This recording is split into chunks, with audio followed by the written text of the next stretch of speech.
or album that inspired your musical career for you guys to start? Oh, wow. Well, for me to think about, the possibility of being in a band and like the future with a band, definitely Le Butcherettes. Terry Genderbender has like the greatest personality, the greatest persona on stage to watch. I saw her live in Brooklyn. I think it was about a year ago, maybe a little less. And she was just incredible. I mean, I cried. And I actually met her after her performance, and she was the sweetest person. Like, I'm like, please sign my album. She's like, thank you so much for buying my album. I'm like, you're so big. Why are you thanking me? I just thought that was very humble of her, but her, definitely. Love Butcherettes. The first album I ever heard that changed my life, that I realized that there's other people outside that feel the way I feel, and that I wanted, I thought maybe music could be something that I could do, was at the DriveIn, and the album was called In Casino Out. I think I have it here. It's this album by At the DriveIn. It's simple. It's cool. I found this actually when I was on tour. I haven't had this my whole life. I just bought it not long ago. But it's cool, and it came on clear vinyl, which is wow. Pretty, yeah, I like it a lot. It's beautiful. But that album changed my life. I was like 15 or 16 years old, and my cousin put it on in the car, and I was like, who is this? And then he's like, it's a band called At the Drive-In. And I was like for once in my life, I felt like somebody outside feels the way I feel. And that was the first time I ever felt understood, was from listening to this album. I felt like every word, every guitar strum, the passion that how much anxiety they have was like exactly, I didn't understand what the hell he was saying, but I felt like just like that. Whatever they were doing was like exactly how I felt inside. That's what like changed my mind and changed me musically like the rest of my life. It was really cool. And it's this band, like who knows this band? Not a lot of people. Now a lot of people do know the band, but it was like such a weird, odd thing. And I'd liked them my whole life. And I never met anybody until I got older of people that actually liked them. It was just like my little secret, especially in Miami, But I know that people outside, like in Texas, where they come from, in Texas, in Atlanta, when we went to go see them now in Atlanta, we didn't realize there was going to be so many people there. It was like millions of people, like not millions, but it just looked like a sea of people. It was amazing. And it made me feel good that so many people love them the way we do, because I want them to be successful. I want them to be recognized and stuff like that. And how was your show when you guys saw them at Shaky Knees? It was wild. There were so many people. I mean, the one thing that we didn't like was all the pushing and, just trying to enjoy the show, and people just pushing and jumping up. And, I'm so short. I'm 5'2.5". I mean, I can't really see over top people. Yeah, in the past, they actually, they've stopped shows and left the show because people won't calm down, because I think it had to do with one time they played with Limp Bizkit at a huge festival, and Limp Bizkit, people trampled and killed a girl at the Limp Bizkit show. So, I think that might have traumatized them, and I'm pretty sure that's what had happened that made, and maybe before then they were like that too, but I know that they were very, they want girls to be able to enjoy the show. They don't like the fact that people, are so macho. That's not the only way to express yourself, by moshing and hitting one another. Just dance in your place and enjoy the music. You don't have to hit people, especially girls. So I was really scared, but I felt like if they saw Real Danger, they would have stopped the crowd. But I was worried for her. A couple songs in, we were having the time of her life. I lost my voice because I was singing the lyrics so loud. Oh yeah, and there was this little old lady that started crying because she couldn't deal with the people pushing her. She was smaller than I. They had to pick her up and put her over the crowd, and the security had to pull her off because she was having a panic attack, because she had no idea it was going to be that crazy, and neither did we. We had no idea that it was literally we were doing this trying to watch the music because it was just crazy. And after a while, I had to let Crystal go because I was trying to have my arms around her and kind of hold her like this, and everybody that came out was just hitting them off of her. But after a while, my arms were crushing her, and she was like, just let me go. And I had to let her go. And the whole time that I let her go, I could not focus on the music. I was like, Crystal's gonna die. I can't.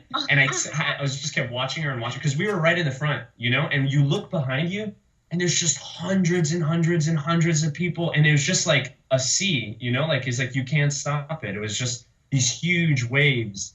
And it was so weird. There was this girl behind me all over me, like all of her body juices all over me. And it was just, yeah, it was not pretty. And Crystal hit a guy because she said he kept touching her butt. Yeah. Yeah. I just elbowed him and then he stopped. She Oh, just, good job, Crystal. I would have done it. I have really sharp elbows. she does. The sharpest part of her body, I always say, is her elbow. It's weird. It's the weirdest thing, but they're like razor blades. Her elbows are like razor blades. Yeah, I used to play soccer when I was a teenager. Actually, I played soccer for a very long time. And I almost broke a girl's ribs once. Yeah. Yeah. But it was fun. It was cool. But it was funny because she hit this guy and he's like, "What's your problem?" She's like, "Touching my butt," and he's like, "No, I'm not." And she's like, "Yes, you are. Get off of me." And he's just like, "Okay." I would have done it too, Crystal. I'm like. And it was funny because I ended up hitting him as well because he was so much on top of her that I hit him like really hard. And I'm like, "Dude, you got it. Like, get it." Like, yeah. There was we were warning him like before. It's like, can you stop? Yeah, can you please stop? If people are pushing you from behind, it's your job to like stop that from happening. You have to like let people know like I'm here right now, and you're gonna like this crowd's gonna trample me if you keep knocking me over. Like I'm gonna fall off of my feet. Like we're it's like literally like a 5-foot radius of just kind of like a doing this for 5 feet. It's like I can only hold myself up before I start like really pushing people off me. Like please just let me stand in my place. So I hit him really hard and he's like, "Why did you do that?" And I'm like, "Because you're all over her. Like you need to like relax. You're gonna kill her." You know, so that's what we went through. But it was fun. It was awesome. It was really, really cool. It's hard to control a crowd that big. I don't think we've ever been in a crowd that crazy. Yeah. Yeah. It was powerful. Gigi, I think your next song should be that. Her elbows are like razor blades. Elbows like razor blades? Yeah. That sounds like good lyrics too. Yeah. I'm That's gonna right. that one down. Writing it down. Writing it down. Okay. And Gigi and Crystal, how has the local Miami music scene motivated your band? Or not motivated us. No, I'm joking. We I have love to be it. positive. We have to be positive. We can't be dark all the time, Gigi. We have to be positive. I know. Crystal, I talk too much. You need to. She doesn't talk at all, if you haven't noticed. No. So it essentially the fact that I talk a lot. So it makes me seem like I talk even more than I already talk. Well, mostly in my head. I talk a lot in my head, but it's not out loud. It's healthy. How has the Miami music scene motivated you? The Miami music scene.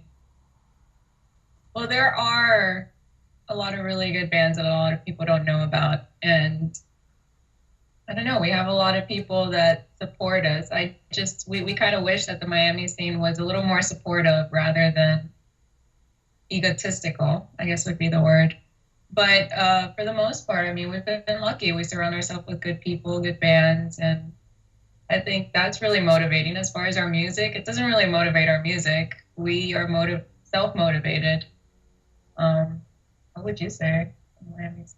Oh, I think it's good. I think everywhere. I think a competitiveness is good. I think that everyone supports each other.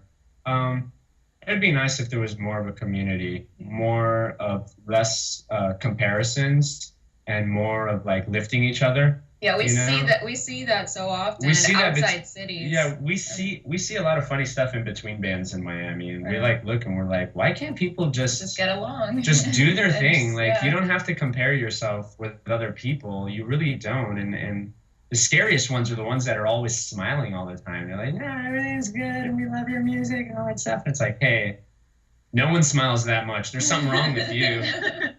What's that? Be honest. Tell me you hate me. We could be friends. But I think it's great because I grew up, in Miami, and there was a long time that there was no music scene. Okay. I would go outside, and punks would be like, "You're a faggot.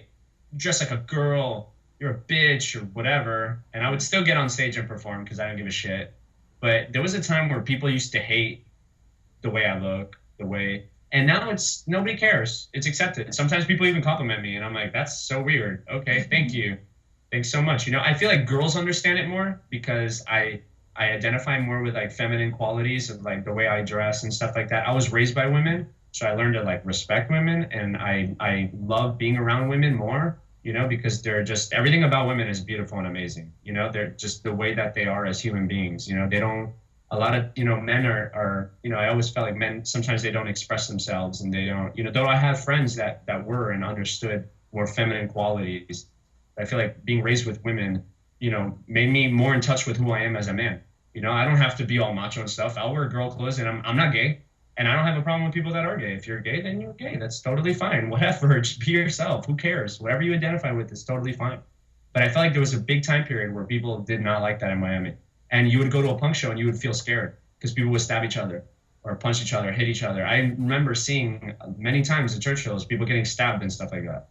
And it changed. It changed a lot. And now people are actually, even though there's a lot of people that are still like fake and stuff, at least it's not threatening. It's not a real threat. It's like, okay, you live in this bubble that you think you're better than other people, or you try to manipulate people. Whatever, man. Do whatever you want. Whatever you want to waste your time on, it's fine with me.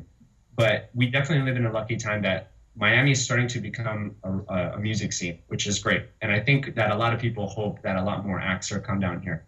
But I also believe that people should accept the fact that we are really far out.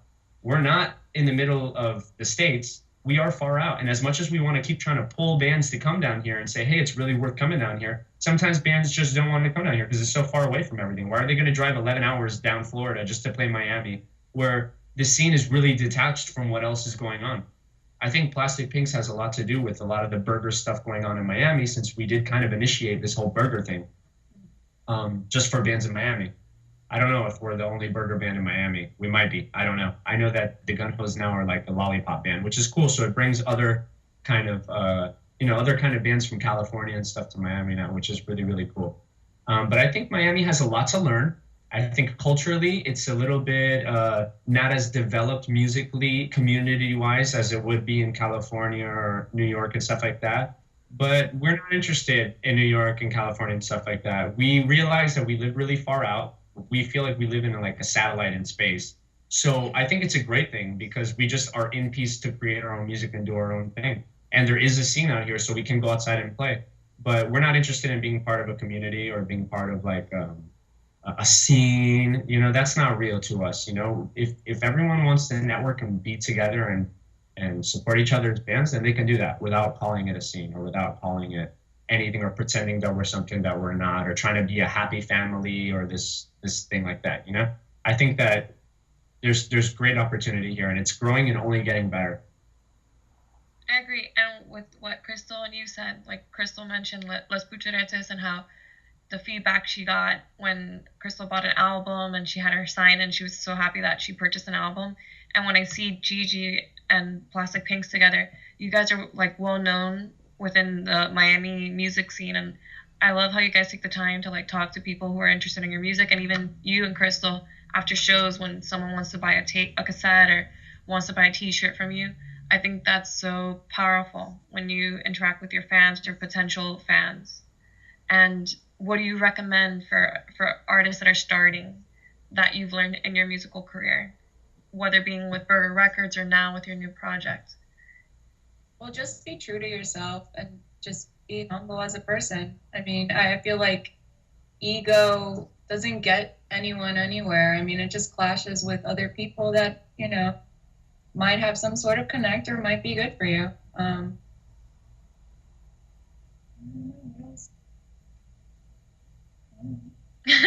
I agree with this. I agree. I mean, I don't know what else to tell people other than practice a lot and work really hard on what you do. And if you really believe something, don't let anything get in the way. And don't base your performance and who you think you are off of what other people say about you. Because the reality is, a lot of times when you're playing places, people come up to you and like, you're so great, you're awesome. In a way, they're not really, a lot of them are not musicians. So they don't really know. Like if, I used to complain a lot after the shows. I used to get out of the show and then like, the band had to come together and I had to say, okay, you did this wrong and then you missed this part in this song. And we have to make sure that we focus on each other more when we're playing. And we need the attention really to be at this certain part of the song. And then I just let that kind of go because I'm always hard on the band no matter what, and instead of being hard on the band, in spite of the fact, some of the bandmates would be like, yeah, but everybody loved it. And I'm like, I don't care what people like. I'm talking about the music for the sake of the music. Like I want it to be a certain way. And if there's musicians out there, they're going to hear that there was a mistake at this part of blah, blah, blah, blah, blah. I used to be like that, But then I just started to just let it go. And it's more about the moment, the feeling, and what's happening right then and there, because there's an interaction happening between the band and the crowd, you know? And if the crowd is like this, you're obviously not going to put a ton of energy out there. Or like this, Juju. You're going to be putting your, exactly. You're going to be putting your energy out there, but you're going to feel that there's not much coming back. So the fire is only going to get so big. But if the whole crowd is like, oh my God, this is amazing, then you're going to be doing things that surprise yourself because they're giving you the energy to play that guitar solo. Yeah. You know what I mean? It's like I always tell the band, like, when I'm doing a guitar solo, it's not me who's playing the solo, it's you guys. So you guys are telling me what to play for the solo. I always felt that it's such a band switch when you're in a situation that when you finally get that energy and the focus is on me, I never ever feel like it's about me. I feel like it's about what the crowd wants to hear and what's happening inside of the room and what you know what I mean? It's a frequency, because if you try to go against that and you try to be all technical and stuff, you're just going to sound like, I don't know, who wants to hear stuff like that? I know I don't. Maybe some people that are into music like that want to hear it. I'm not technical at all. I don't even know what I'm going to play, how I'm going to play it until the time comes to play it. I surprised myself. That moment, that time I do a solo is always completely new, only happens once, never going to happen ever again. Yeah, and it's also okay to be critical of, you know, your own playing. Like, I'm super critical about everything I play. Every show I walk off stage, I'm like, man, I could have played this better. And the whole band's like, why do you do that? But you know what? The next show I play it better. So. Yeah. So we try to get each other not to be so hard on ourselves. And I think that that's a good quality to have for any musician. Just play your music and don't be so hard on yourself, but also don't allow other people's opinions to formulate your own opinion about your music, because it's your music, it's your own creative, you're sharing with people, you know what I mean? And also don't be so critical on yourself when you share with people, because you never know what happens. It's always growing experience for everybody. People are like, whoa, what is this? And you're kind of like, oh man, I'm going to go back home and write maybe something that, because I felt the way other people feel it, and now maybe it needs to change at a certain aspect. Maybe the music did something that the crowd wasn't into, and that's valid as well. You know, you're always like refreshing your idea of what you think you should be doing all the time. And that's, I think, the best advice that I can give people. Don't be egotistical, but stay true to like what you play, and don't be hard on yourself. And how do you do that? How do both of you stay grounded and not become egotistical, especially you, Gigi, that's in a prominent South Florida band like Plastic Fink? Why are you like, because of this right here? She's like, you're a fucking loser. Every day I wake up, she's like, who do you think you are, man? Look at her. She's laughing that you're complimenting me. It's funny. It is funny. I agree. Well, I just picked up the bass, so I really have nothing to be egotistical about. I'm still learning a lot. Honestly, like dead honest, we don't think that we're anybody. It's crazy that you say these things, because we really don't. We just focus on making music. I have no idea what people think about us. Some kids, when we were playing in Tampa, this kid ran up to us and he was like, oh my God, you guys are amazing. I wanted to get in the show. He was like 16. He's like, oh my God, you guys are amazing. I wanted to get in the show, and I love you. And I know that you play with Plastic Pinks, and oh my God, you're so amazing. And I know that you play in this band, Dénudés, and your girlfriend is so pretty, and you guys are so awesome, and all this stuff. And I was like, oh my God, I didn't even know what to do. And I felt so bad that he couldn't get in the show. So I just gave him cassettes, and I gave him a cassette that I have, like a personal cassette of mine. I gave him a Dénudés cassette. What did I give him? I don't know, like stickers and stuff.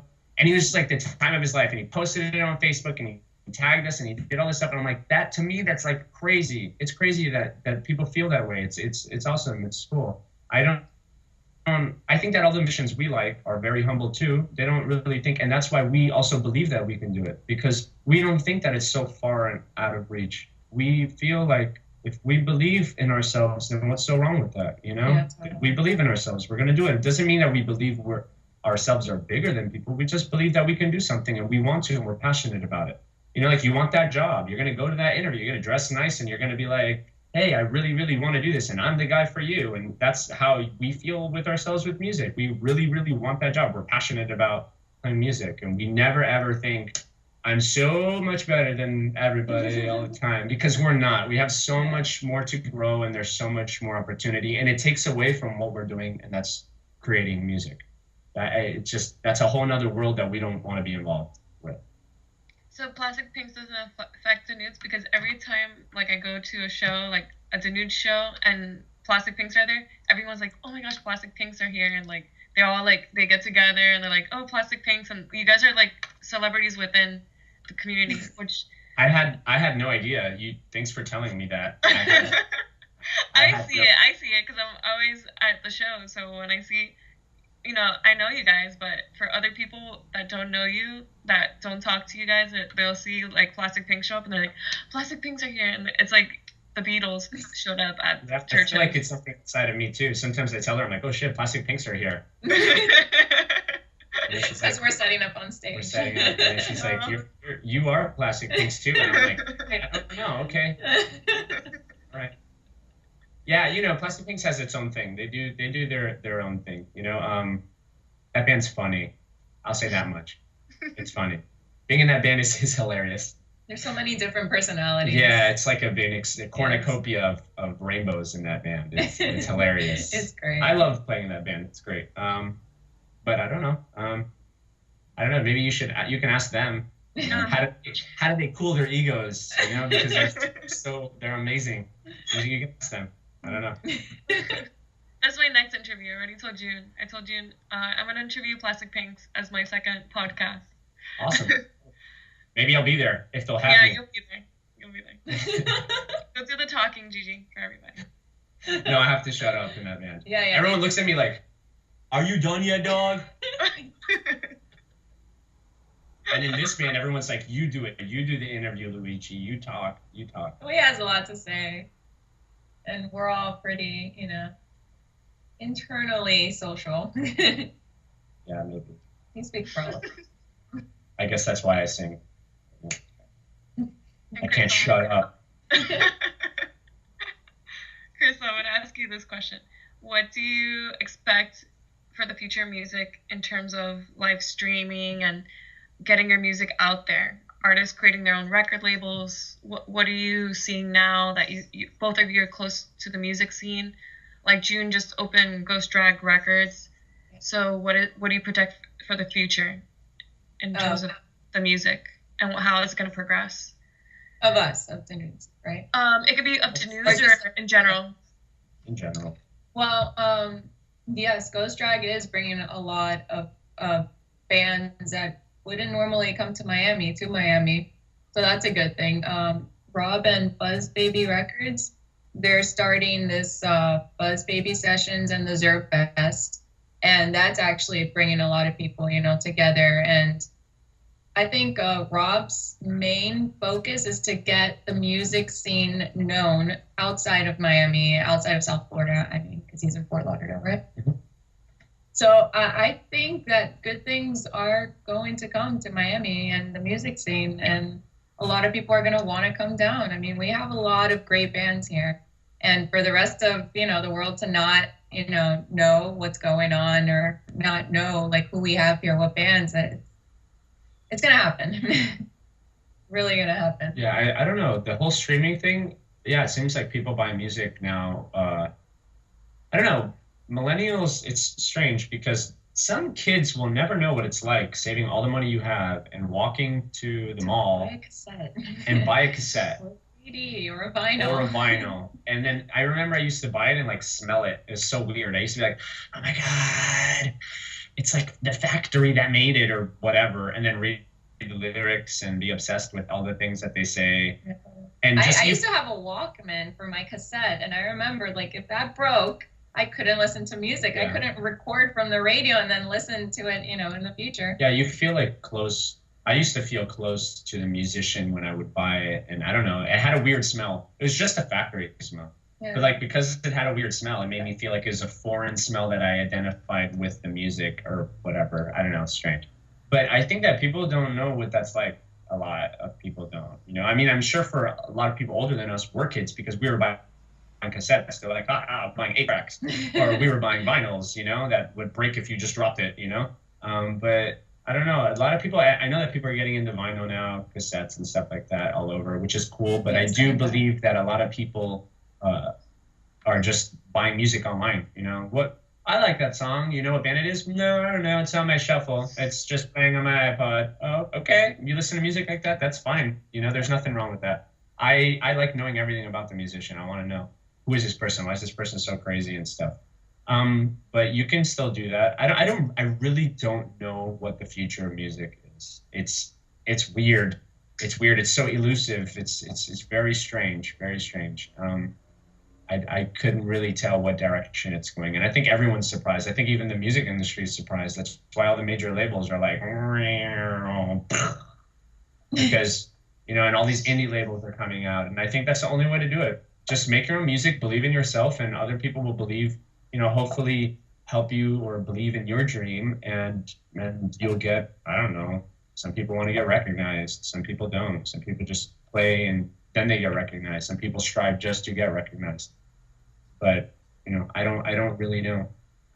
I think that the most important thing is just playing and staying true to it and being as creative as you can be. And then, you know, whatever medium it is that gets your music out there, does it. I think that people should stream. They should put their music on vinyl, cassette, CD, make everything available. Because I personally, I love CDs. I get in my car and that's where all my like listening really is. I don't have so much time at home where I can listen to all this all the time. Anyways, I do whenever I'm home, I listen to vinyls, but I like listening to music in my car because that's how I write my lyrics. I record the band and I put it in the car and I'm driving and I start singing along with the music, and then I get a notepad and I write it down, or I get my phone and I write it in my phone and I keep driving. And when I'm studying music and listening to music, it's mainly done in my car. You know, even the Cramps used to say that too. They've got tons of vinyl, but they would really, really get in touch with the music when they were listening to it in their car. Just something about driving in a car and in traffic and the energy of, you know, and getting hyped and listening to music and driving around. I think there's something very important there. But you can do it streaming on your phone, you know. I like CDs a lot. I just like having CDs. And I have a CD book in my car, as cheesy and as 90s as that is. I have like a CD thing and I listen to CDs in my car. But that's my favorite thing, just because it's so easy. Audio-wise, I would like to listen to vinyl because I just think it sounds so much better. Yeah. And we have tons of cassettes too that are just, we have boxes of cassettes, but we don't, you know, really get a chance to listen to so much. If there's a band I really want to listen to and I only have it on cassette, I listen to it on cassette. But I don't know where the future is going with music. Well, I think vinyl's going to come back. I mean, it's making a huge comeback. There's so many people it's so hard for them to really do it. I think there's only so few vinyl plants that actually are making vinyl, and I think a lot of people are struggling just to release vinyl. Like, I know that the wait with Plastic Pinks, I think the wait to do our vinyl was like 2 years if we wanted to do an LP. Because there's so many bands that are doing it, and all of these major labels, I think, are buying up the time before the indie labels can get to these major plants. So there's only so many plants that, like, these major labels that have the rights to like Led Zeppelin and Black Sabbath, I guess, or maybe not. I don't know. These big bands that are corporately, you know, the rights, the corporations are just like, we want to put out vinyl now because that's what's popular, and they're buying up all that time and all that space. You know, and all the small bands have to wait in line and say, okay, can you put out this little piece of crap 7-inch I have? And it takes forever. So it all depends, I guess, you know. And then the quality of the vinyl, I don't know. There's a lot. I agree with you. With vinyl is my favorite medium to listen to music. There's nothing better than to be at home and taking the vinyl out and putting it on the table and hearing the click of the needle and putting the whole action of just listening to vinyl. I think is so inspirational, because now it's just like you pick up your phone and like YouTube Washed Out or some band and you just listen to a video or watch them. Like, you're not participating in the music. And I feel with vinyl you're participating, because you're like, the whole action of, you're looking at the sleeve and the artwork and like looking at the record and like at that drive-in record, like that beautiful artwork of just having it be clear. And even within the vinyl sometimes is like artwork and the lyrics written out. I think it's beautiful. Totally. Yeah, like we have this, we just got this, where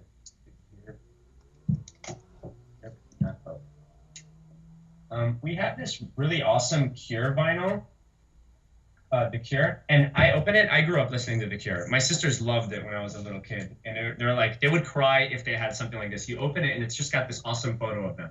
Like, how cool is that? That's so cool. That's amazing. I just want to put it on my wall. It's like, it's awesome. And a lot of, you know, I don't know. When you buy a song online, you don't get stuff like that. It's just awesome. It's cool. I agree with you. I have an album. One of my favorite albums is a Paul McCartney album, and I love like the artwork and photography that Linda did. And it's so beautiful, like, because she took family photos, and you open the album like how you showed The Cure, and it's like their family photos with like their newborn babies, and they're on the farm, and like live streaming, you don't have that. You don't have that connection with the artist, I feel. Yeah, it's not personal. It's not personal. I agree. Yeah. And my last question is, where do you guys shop for your beautiful clothing? We're not wearing clothes underneath this area. There's no clothes. There's just legs, you see? Okay, the accessories. The accessories like the chokers, and when Crystal goes up in a like cheetah print jumpsuit, and you go up with we shop a lot of like sex shops. Like, believe it or not, it's not only dildos, but they do have clothing, and oftentimes it's like very dark, latex, PVC. Oh, no, please continue. You know what? This big. No, okay. Shop at the kids store. No, but seriously, we just stop at any sex shop that we see, and we check it out. And most often than not, they have really great clothing. Yeah. Really? Or we buy stuff online or wherever. Yeah, we buy it. online Sometimes, as well. I yeah. get lazy. Yeah, I like buying stuff when I'm on tour. When I'm on tour, I always, like, because we're outside of Miami and we pretty much try to discover everything that's in Miami. When I go on tour, like New York, Philadelphia, I try to go to all the sex shops in there, in LA too, or I go to like Little Tokyo in LA. Oh, there was a store in New York, I think it's called Gothica. That was the best store I've ever been in. I mean, they have everything that I would want to buy and wear. Yeah.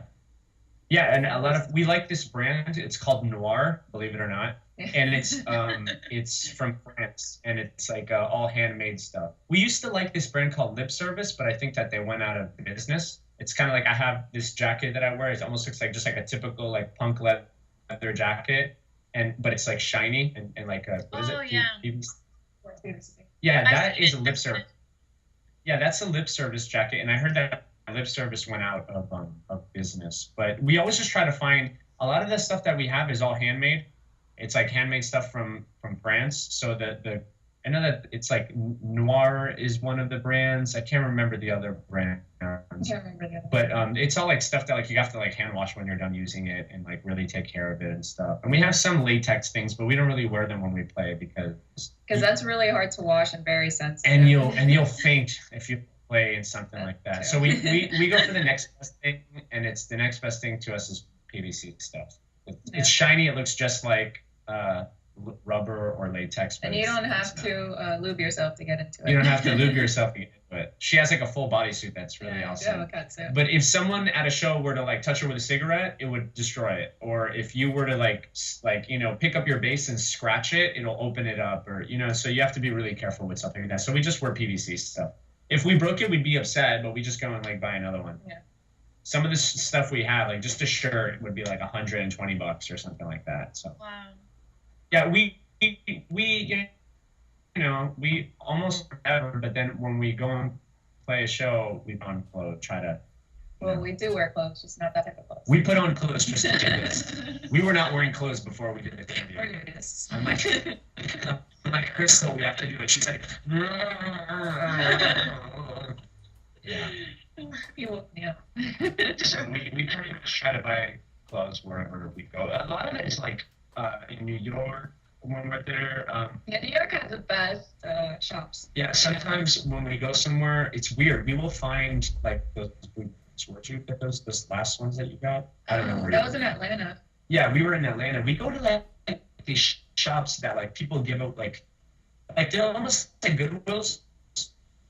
Like it's just like shops that people use stuff, and usually you really find, because we travel a lot, we find things that are like almost new, or if not new, and it's just cheap. Like the store just puts them on for sale, and we just so happen to be walking by, like there's sales everywhere, and if you can just travel everywhere, you would be surprised. You would get we found awesome things a pair of Doc Martens, like the high I think it's like the 20 eyelet. Yeah. Doc oh man, Martens. we bought those for like $60, like and 60 those are bucks. originally $220, and they were unused. Yeah, these shoes. They're really nice.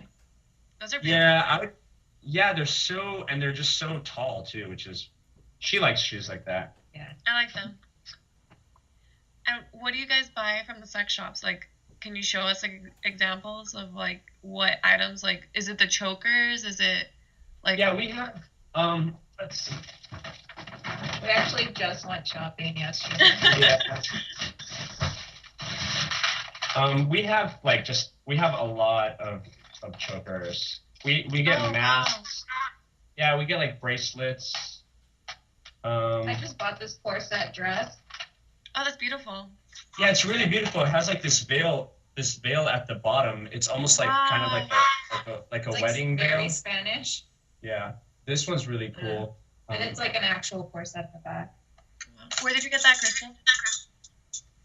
This was at where did we go for this?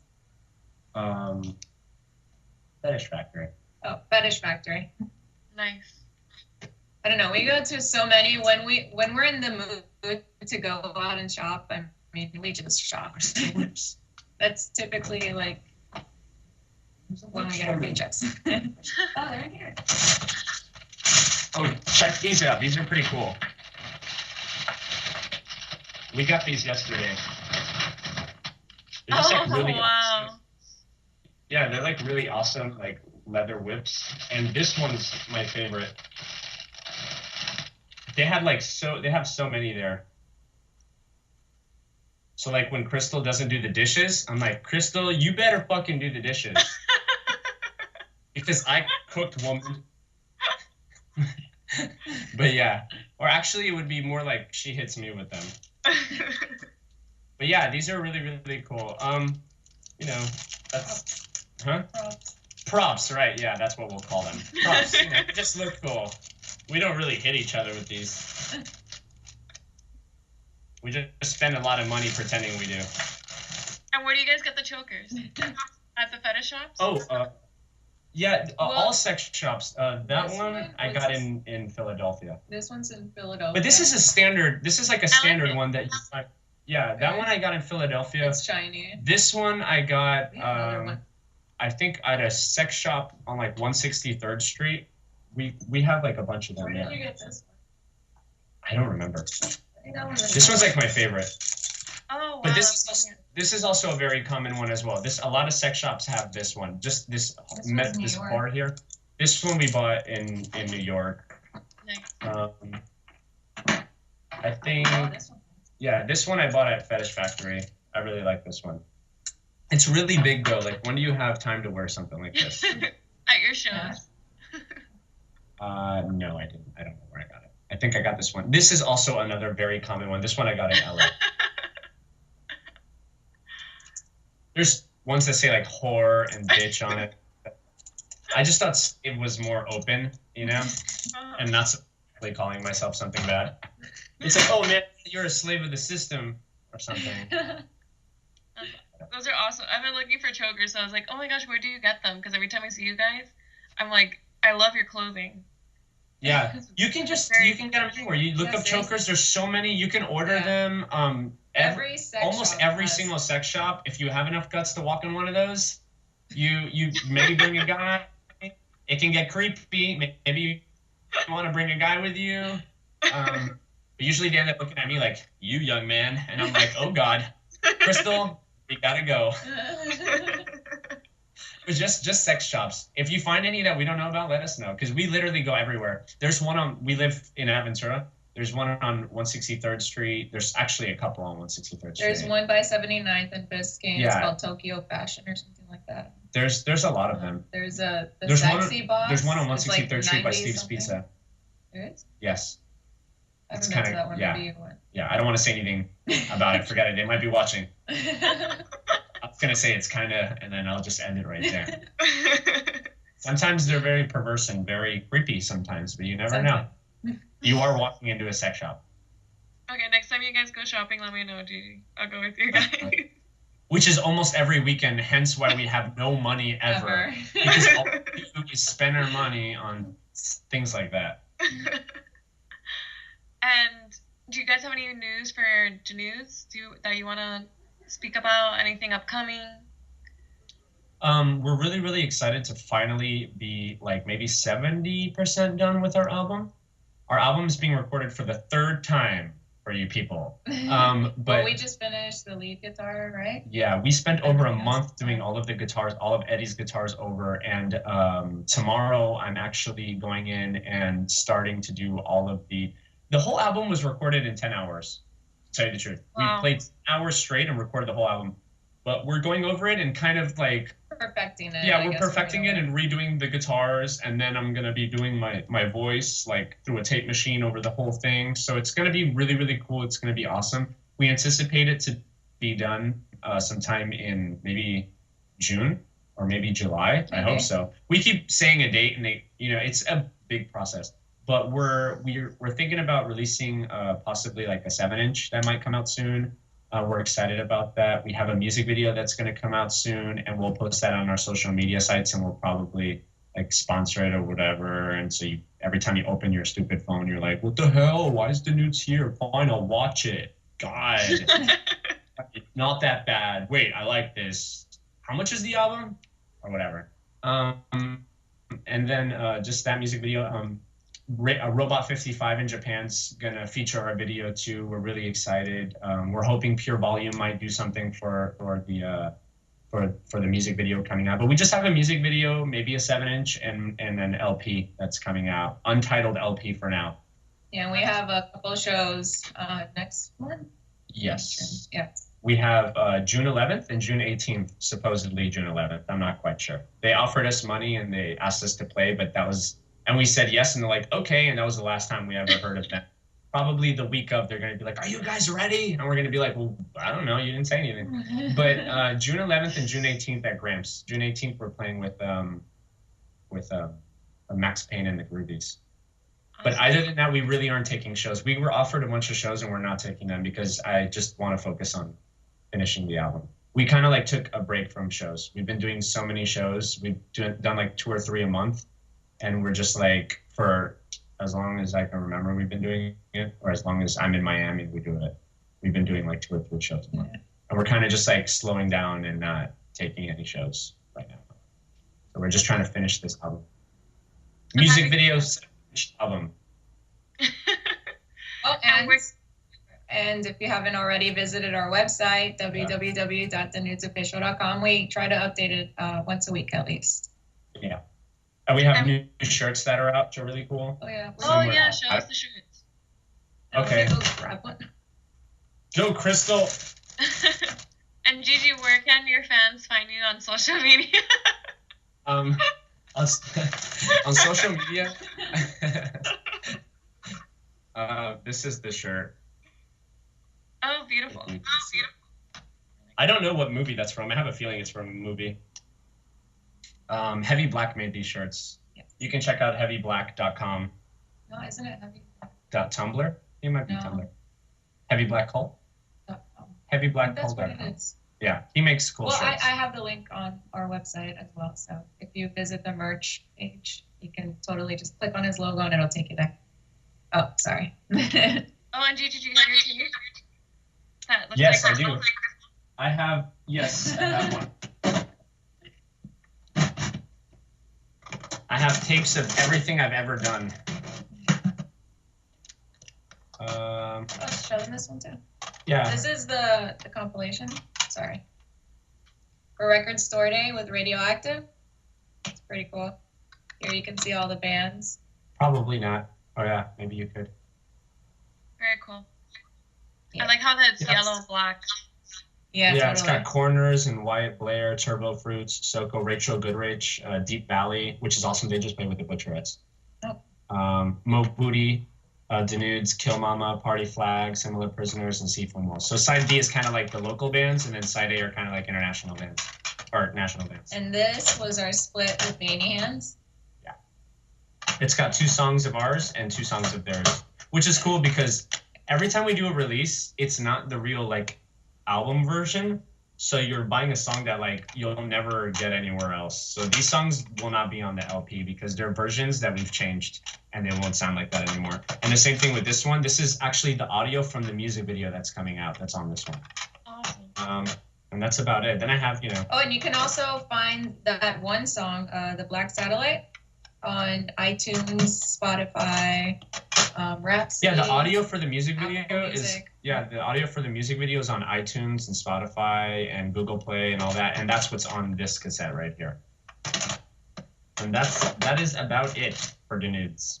Awesome. And where can they find your cassette? Well, if you go to our website, denudesofficial.com. We have a list of all the places that you can buy Yep, it. it's a Ongaku Baka, which is Records, which is in like Milwaukee, sells them. I know Cheap that Miami. I don't know if he has any left. Cheap Miami's Bandcamp. He told me he had like 2 left, and then or he had 1 or something like that. And then Melochromania Records Bandcamp, he sells them as well. But I have a link to all that on the merch page on our website as well.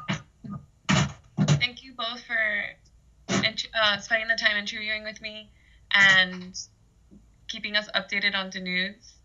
And I hope to see you both in June. And Gigi's going to solo us now. He's going to take the second part of the interview. Yeah. No, thank you. Thank you, folks. You guys, you look great. You look awesome. You're doing good. Thank you so much. Thank you, guys. Have a great day. And now you can go back to bed and rest. Thanks. We haven't slept for 20 years. We're vampires. Oh, that's right. What type of films are you going to do now, Gigi? Are you going to do dark films? With that camera? Dark films? Maybe. I don't know. I'm just trying to do an album right now. I want to do a silent album. If you can imagine how much work it is. Yeah, we're going to do a noir album. It's going to be completely silent. It's going to be styled and inspired by the 1920s. And you really won't hear anything. You're going to have to read the subtitles for the album. That's pretty much what we're working on right now. It hasn't been done before. Well, you guys go shop. But thank you. Thank you so much. Bye. Bye.